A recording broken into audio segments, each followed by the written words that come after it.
చనిపోవడానికి ముందు కానీ తర్వాత కానీ దీక్ష తప్ప ఇంకెవరైనా ఈ కంప్యూటర్ని యూజ్ చేశారా? లేదు, తను మాత్రమే యూజ్ చేసేది. ఓకే.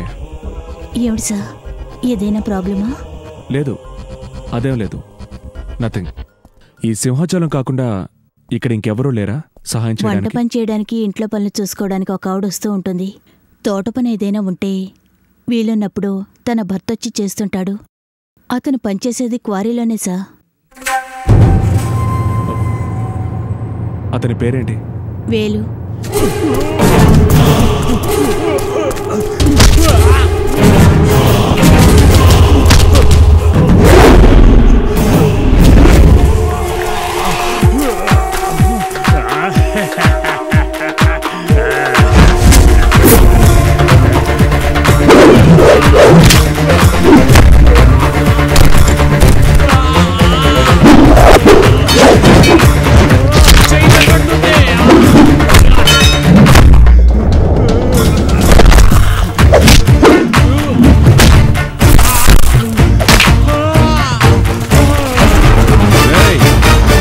నేను వీడిని తీసుకెళ్తున్నాను.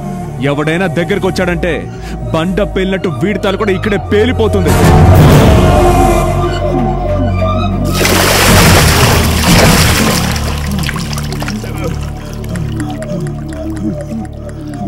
బాలగంగాధర్ని చంపడానికి, అలాగే తను చనిపోవడానికి దీక్ష ఉపయోగించిన బాంబులో 40% కన్నా ఎక్కువ గన్ పౌడర్ ఉంది. అది కూడా బండల్ని బద్దలు కొట్టడానికి ఉపయోగించే శక్తివంతమైన పేలుడు మందు.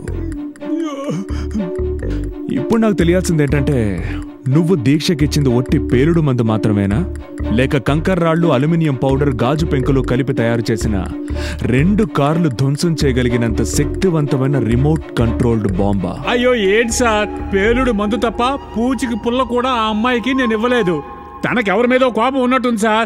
ఆ అమ్మాయి చేసిన పనికి నేను ఇప్పుడు సమాధానం చెప్పాలా? నాకేమీ తెలియదు సార్. అబద్ధం చెప్పకరా పోరం ఒక వెధవ. పోలీసు వాళ్ళ గురించి నీకు తెలిసినట్టుగా.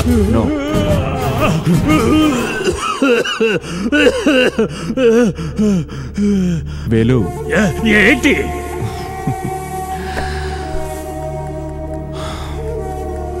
నువ్వింతకు ముందు నిందితుడివైన కొట్లాటలో గాయపరచడం లాంటిది కాదు ఈ కేసు. హత్య కేసు, అది సూసైడ్ బాంబింగ్. ఇప్పుడు నువ్వు మాకు సహకరించకపోతే తర్వాత ఈ రాష్ట్రం పోలీసులు కాదు నిన్ను విచారించేది, ఢిల్లీ నుంచి వచ్చేవాళ్ళు. వాళ్ళు నిన్ను తీవ్రవాదివని, పాకిస్తాన్ గూఢచారు అని చెప్పి జీవితాంతో నువ్వు జైల్లో ఉండేలా చేస్తావు. అదేమీ వద్దు సార్, చెప్పేస్తాను. నాకు తెలిసిందంతా చెప్పేస్తాను. చెప్పు.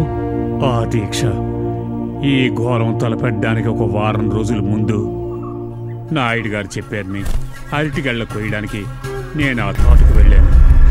అరే దీక్ష, నువ్వా?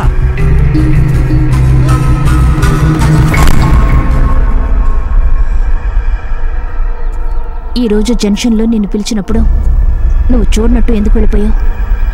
నువ్వు నన్ను పిలిచావా? ఎప్పుడు? ఇదిగో చెప్తున్నాను, అనవసరంగా నాతో పెట్టుకోవద్దు.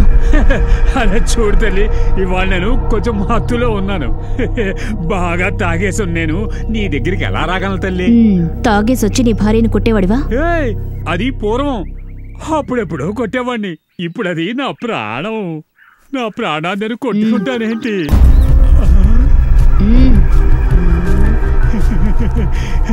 ఎంత డబ్బు నా చేతికొస్తే నేను మళ్ళీ పీకల దాకా తాగి దాన్ని కొట్టినే కొడతాను. ఈ డబ్బు ఇచ్చింది అందుకు కాదు, నువ్వు నాకు వస్తువు తెచ్చిపెట్టాలి.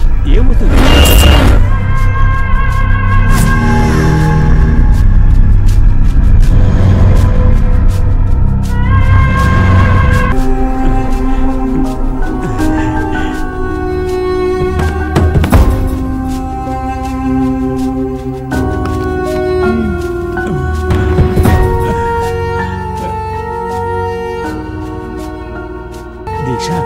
ఈ విషయం పొరపాటు కనుక మీ అమ్మగారికి తెలిసిందంటే నన్ను ఈ ఊర్లో లేకుండా చేస్తుంది. ఎవరికి తెలిసినా నాకేం కాదు, నేనెవరికి చెప్పాల్సిన అవసరమూ లేదు. జాగ్రత్తగా ఉండాలి, ఇది పేలుడు మందు.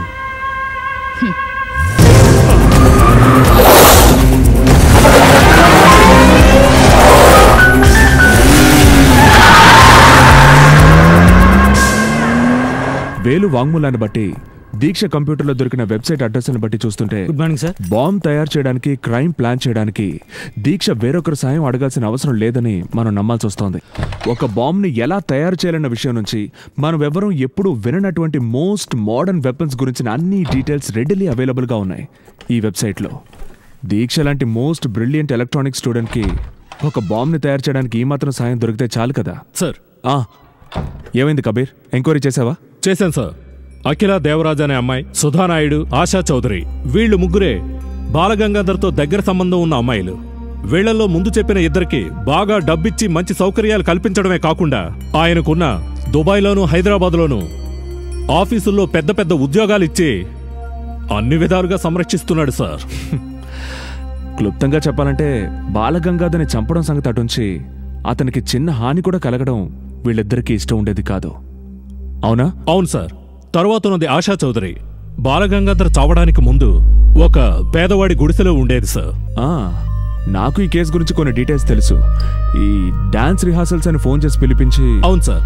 కోర్టులో చివరి వరకు ఆ అమ్మాయి ఎంతగానో పోరాడి చూసింది సార్. కానీ బాలగంగాధర్ తన డబ్బు ప్రభావంతో తనను పిచ్చిదానుగాను వయసుగాను ముద్రించాడు. చివర్లో ఆ సంఘటనకు ప్రత్యక్ష సాక్షి అయిన తన బాబాయ్ తప్పుడు సాక్ష్యం చెప్పడంతో కోర్టులోనే స్పృహ తప్పి పడిపోయింది. ఇప్పుడు తను ఎక్కడుంది? వరంగల్ జిల్లాలో ఓ క్రిస్టియన్ కాన్వెంట్లో చదువుతోంది. వాళ్లే అన్ని చూసుకుంటున్నారు. రమేష్ సార్, ఈ ఆశా చౌదరి దీక్షల మధ్య ఏదైనా సంబంధం ఉందేమో మనం తెలుసుకోవాలి. Okay sir. అలాగే కబీర్, ఆ కాన్వెంట్ ఫోన్ నెంబర్ నాకు కావాలి. సరే సార్. కానీ ఆ అమ్మాయి మెంటల్లీ డిస్టర్బ్డ్గా ఉందని నాకు తెలిసింది సార్.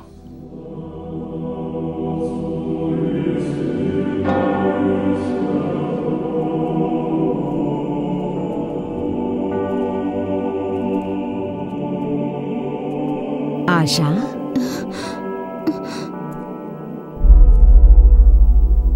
చూడమ్మా, ఈయన నీకోసమే వచ్చారు. ఏదో మాట్లాడాలంట.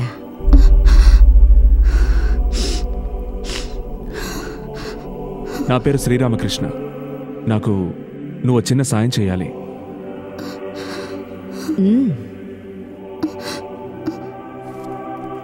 నీకు ఈ అమ్మాయి ఎవరో తెలుసా?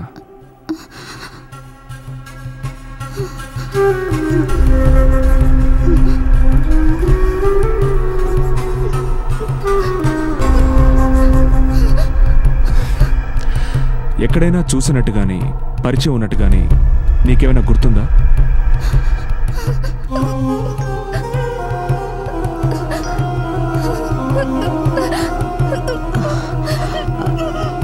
తెలియకుంటే తెలీదని చెప్పు ఆశా. సర్లే, నువ్వు నీ రూమ్కి వెళ్ళు.